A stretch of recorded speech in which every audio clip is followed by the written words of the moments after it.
I got your letter, Pete, and it really made my whole year. I mean, it truly meant a lot. I really appreciate you. Thank you, Pete, for the kind letter. One day I'm going to go through all the letters I've gotten over the years. I kept every single one. I got a plastic crate full, and some of the most amazing, heartfelt things a person could read. So I feel you, man. I appreciate it. Now, welcome to the Shape Shift. And this one is a follow-up video on, you guessed it, the Enfield haunting. Boy, got a lot of engagement. And the amazing thing about the Shape Shift is you guys become the debunkers.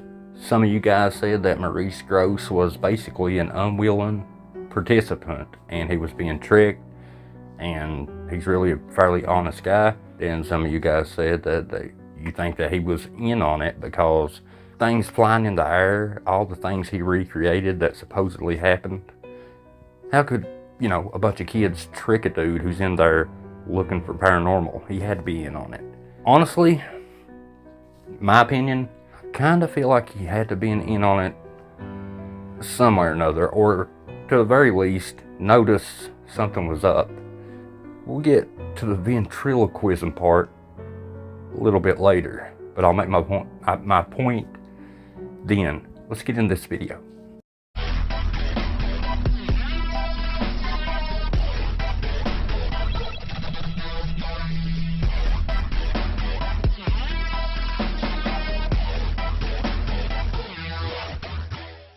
Veronica writes, I never put my posters right up to the corners on my walls. At 1122, where box is, posters are right up on corner and it looks dark. At 2040 to 2050, I see a space between the posters.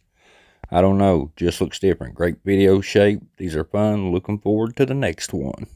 Veronica's right. Take a look at this line right here. You can see the posters are right up against the wall. And oh boy, there are a lot of these posters. I mean, look at this. This is just one wall. That's interesting, Veronica. When I was growing up, I never had any posters whatsoever on my wall. Basically couldn't afford it. Lucky to have food, to be honest with you. My sister loved posters. She had her walls covered with country singers, she had New Kids on the Block. I think country, I know. And she had like John Michael Montgomery, Randy Travis, and others lining the walls. I didn't have anything. But that crevice that you're talking about, that little cubby hole, it is weird. It's almost like there's a gap in the wall. I noticed that as well, but I thought it was just like the lighting or whatever. But luckily, Veronica, later on in the video, we'll take a better look. Storyteller writes, great video Shape. I've seen that documentary before and a good few more. I always felt sorry for Maurice Grosse because he totally believed it. He was desperate to prove life after death after his daughter died. Those recreations are so cute. I saw hands too. As always, thank you for your hard work. Let's give it up for Storyteller. And one of the reasons I want to give it up to her is she let me in on the fact that Maurice's daughter passed away from a car accident. That'll play later into the video. But she did it in a nice, respectful way. And the reason I bring that up is I didn't know that Maurice had a daughter that died in a car wreck. Had I known that, I probably wouldn't have had that little crazy clip of him getting hit by a car. But it's in the video. But it's a Looney Tune. That's Maurice getting hit by a car, not his daughter. I had no idea, but, some people could be offended by that. We'll get back to that in a minute. I see Ghost Cats, right? The little girl, you can see her throat moving. She is trying to cover it up with ticks and movement by her throat. Doctor. You can definitely see her throat is moving the turtleneck. So at the very least, this girl knows about ventriloquism. I have no doubt in my mind that she knows about it. And you can see her throat moving just as plain as day. But here's the video where they talk about it. Hearing these voices produced by the children will simply say that they are very good ventriloquists and that this is all a hoax. How would you react to that? Certainly not. They're certainly not very good ventriloquists. We have had tests on them to see whether they can ventriloquize. They can't.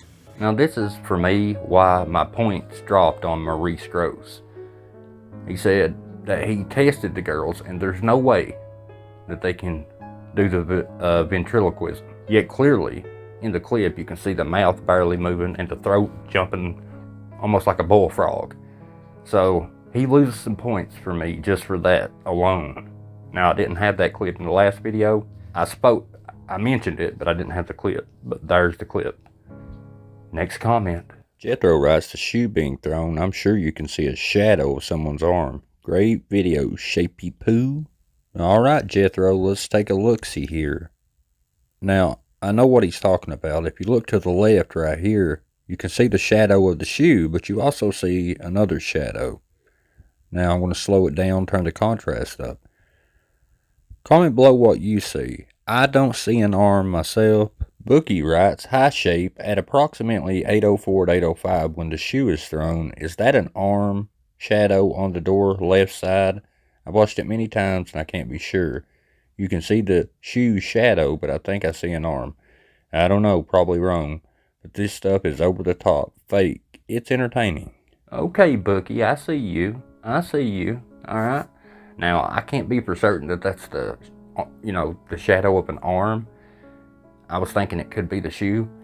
But the shoe looks like it has its own separate shadow. So, I'm kind of on the fence about it. But this shows me, Bookie, that you're paying attention, and we love you for it. Now, let's see what Joe the Weirdo says. Joe the Weirdo writes, at 9:25, who is under the sheets on the bed and covers? You can clearly see someone is under the covers on the far side of the bed. Now, I'm not sure, but I'm thinking he's talking about this spot right here that's sticking up almost to a point. If you look, that does look like somebody could be under there, to be honest with you. Ian Luke writes, also excellent video and debunks. One thing about the corner camera box throwing thing in the ceiling of that corner looks like an opening in the ceiling, maybe to the attic. It could have been a way for a person to come down and throw the box while leaving room for the camera. Alright, Ian Luke, I tweaked the brightness and the contrast, and you can see right here that I don't think there's an opening there. I think where the video was so dark, it did look like a triangle-shaped opening, but it ain't. Great eye, Ian Luke. Now, I went ahead and tweaked the contrast and turned the brightness up on it a bit. To my eyes, I can't see like there's a gap in the ceiling, but when you don't have the brightness up, the shadow does kind of look like there's a hole there that somebody could reach down. See, that's why I love doing these videos, man. You guys spot stuff just quick. Our Ghost House writes, okay, if you don't want to be that guy, she's lying. I mean, I can't really argue with that, Our Ghost House. Let's look at what Sandra has to say. Sandra writes, I had most of the same posters on my wall when I was their age, and distinctly remember ventriloquism was highly popular at the time, like it was a serious pop culture thing, but can't remember why. My sisters and I used to practice all the time. Sandra, thank you for educating us, and there's a lot of posters, so, but I'm glad you shared this. And see, Sandra here brought up an interesting point that I could have had no clue because I'm not from the country that Sandra and Maurice and the family are from. But she is, and she remembers ventriloquism being very popular at the time. So, to me that says a lot. Can't be certain, but, you know, it leans more credence to the debunk. Now, let's see what XO says. XO writes, Maurice Gross was not an investigator. He served in the war. He invented rotating billboards. His daughter died, and after some paranormal things, he joined the Society of Physical Research, and being the most active member, he went to Enfield. No experience whatsoever. He went, and because he was basically the only active member of the society, he even said that he would take legal action against BBC because their others claimed him fake. But he backed down to the state. The current owners to Enfield keep their identity hidden, keep their house off Google Maps, and say nothing. Exactly like Amityville. Comment below, guys, what you think of what XO said here. Was Maurice an unwilling participant in all this, or did he help stage it? Could he have been tricked? I don't know. Not sure. Kim writes, as far as what you're talking about at the end of your video, I just wanted to say that I think I seen my dad. My dad passed away on the 24th of August. I've been in a dark place mentally, but your videos helped me. When I was at my old job about a couple weeks after my dad passed away, my husband and I live in Ohio, and my family lived in Michigan, so I was confused about it because my dad had never been to Ohio, let alone my old workplace. I'm not sure if it was just because I was grieving, technically still am, and most nights cry myself asleep while my husband holds me and tells me that everything's going to be okay, and I wanted so badly to see my dad that my brain did exactly that. Kimberly, I think I speak for all the Shape Army by saying we appreciate you sharing, and may your father rest in peace, and you guys are in all of our thoughts. I know this has nothing to do with the Enfield haunting exactly, but I definitely wanted to share this. We love you. Now, let's look at Maria's comment. Maria Grace writes, great video as always, Shape. Have you ever had any personal paranormal experiences yourself? Great question, Maria. This is the top-down view of the house, like I'm a drone in the sky and I rip the roof off. Baby Shape, Jeff, and my other cousin, we went into the old house through the front door, down the hall, and into that room I told you about. Now I'll get more in depth, but that's where we had the seance. And here's a diagram of what the house looked like, the rooms. That big red spot in the middle, that's where the attic stairs were that come out into the kitchen and that back bedroom. But I wanted to give y'all a top-down view to see our movements through the house and just how close that we were. It was definitely creepy, and there's where the doorknob come out, and we finally got out of there. And whatever it was went in there into that bathroom and turned the lights on and off. And now that you guys have seen the layout of the house, my first paranormal experience that I could be paranormal, I'm not sure. It could have been somebody and I wasn't aware that they were there. I had a lot of older cousins. You know, it's a big neighborhood of family living together, but we never saw anybody come out of the house. But I will tell you the story. I had two experiences. I'll tell you the second experience over it's short. This one's a bit longer. It was me, Jeff, and my other cousin. We went to my papa's old house. He had done moved out to another place. The house was completely empty. That was paranormal, just as I'm telling the story. We go through the front door, make a right, go to the back room. We light a candle because we had seen the scary movies, and that's how they reach ghosts. We held hands, and we started taunting the ghost of the house, or, you know, like 10, 11, 12-year-olds. We heard these heavy footsteps coming down the steps right across the wall. Stomping, heavy steps. Now, the kitchen, you had to go all the way around into the kitchen. The only way you could go up the steps is by unlocking a padlock, opening the door, and going up the steps to the attic. The steps were completely enclosed on both sides. The only way in was through that door in the kitchen. We hear stomping coming down the stairs toward that door. We're in that back room. We take off running, run down the hallway, make a left. My cousin Jeff's in front of us. He reaches down, twists the knob. Doorknob comes right out in his hand. I kid you not, like a horror movie. He held it up and screamed like a girl. And we're hearing banging behind us in the kitchen. Something's hitting that door, causing the padlock to go like it was trying to get out. We finally got the doorknob back in. We took off running back up to the house. His dad, Jeff's dad, my uncle. We turned around, looked back down the old house, about 100 yards away, and keep in mind it's nighttime. Bathroom light cuts on, then off. My uncle sees it as well. He goes down there, checks, the house is completely empty. That happened. Now my second experience, it's very short, but... So in the early 90s, I was about 10 years old. I was laying in my bedroom and I looked over toward the doorway. The bedroom was laid out just like this clip here, and I seen 3 girls standing just like this. The girls didn't look identical to it, but they looked similar to that. Now the problem was I had a very high fever, and fevers can cause hallucinations. Me in Luton Town, right? So, just what are you saying, Shape? We weren't there, and I doubt if any of the viewers were either. I don't think it's very nice of you having Maurice Gross being hit by a car as his real daughter, Janice, was killed in an automobile accident. Oh, Ben. Ben has been subbed to the channel for a while now. I mean, I can remember him commenting a couple of years ago.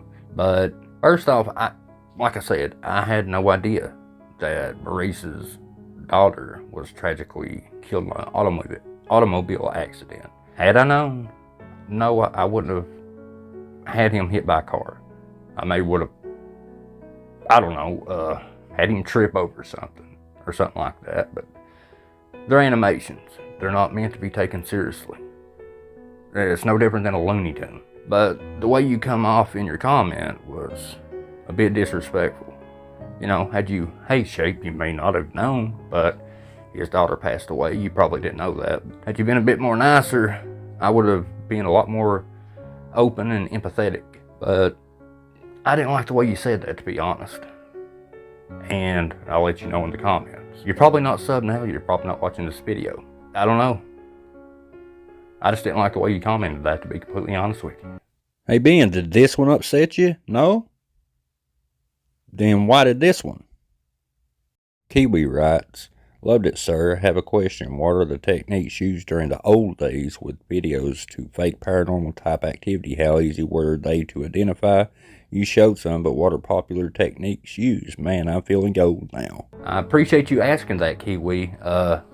I love showing the way back in the old days how, well, old days as far as like, well, yeah, something old, like 70s, 80s, 90s even, 60s, 50s.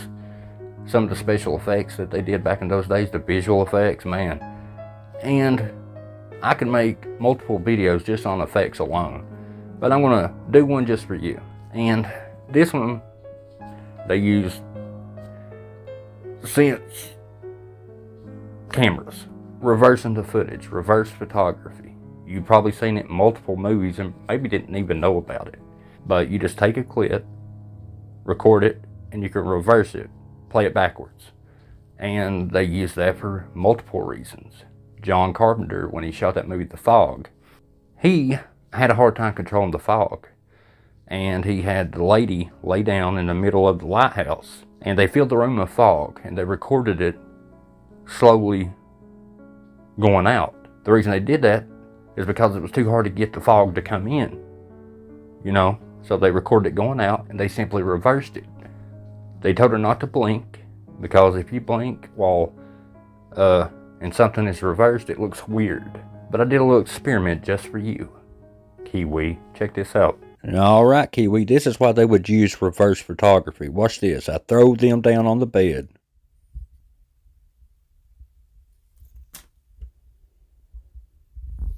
Now let's reverse it. It makes it look like a ghost through it. You see that, Kiwi? That's reverse photography. See how cool that looks? See, they used to do that back in the day with film, and it looks pretty convincing. You don't need a string or anything. But yeah, that's one way to do reverse photography. Robert writes, yet another banger shape. Hey, quick question. Whatever happened to the Shed Studio? Love the background. I was just wondering. Robert, that's a great question too. It's been a while since somebody asked me about the studio. Now, if you haven't been here long though, you would know that back when I first started doing YouTube, debunking, we had another building and it caught fire and completely destroyed the inside of it, pretty much. So I had to get another building. The building I got, I was going to make a studio, but I also had to take all the stuff that was in the older building, which was bigger, put it in the smaller one. And it took up a bit more room than I would have liked. I don't think ahead.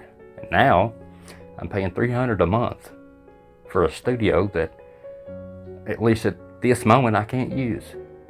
But hey, keep an eye out, because things will change. This back here is going to look awesome.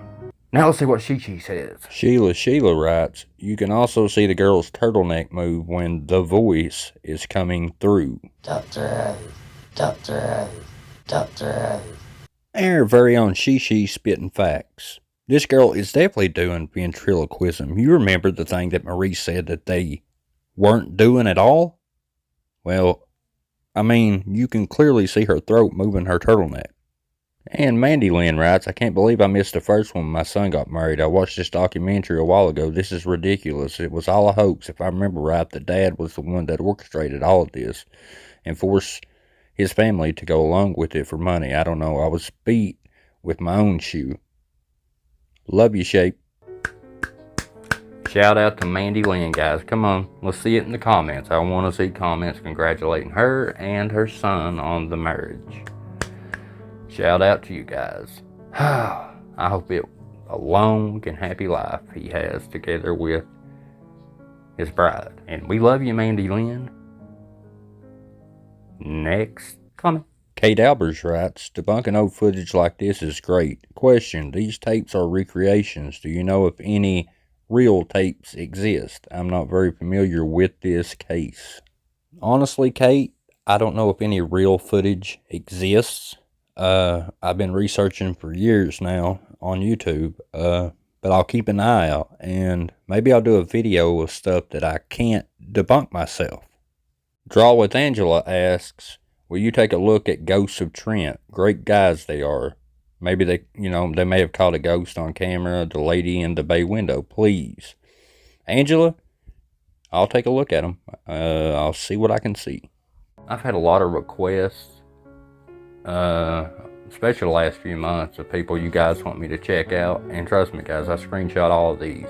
If I ain't gotten to it yet, it's either because I'm behind or I'm trying to catch up. And I get a lot of requests as well. Now, sometimes I'll go look and it's like something that just ain't worth making a video on, but I need to make that aware too, though. So that's my bad. Yeah, I'll look at Ghosts of Trent and just see how good they are, Angela. Well, guys, this was the second episode of the Shape Shift. We are para-scientists. That's your hidden word. You didn't know that was happening, did you? I got you. As always, guys, got a banger on the way. Join Debunkers Anonymous on Facebook. I love you guys. I appreciate you. And I'll see you in the next video. Y'all come back now. You hear? Peace.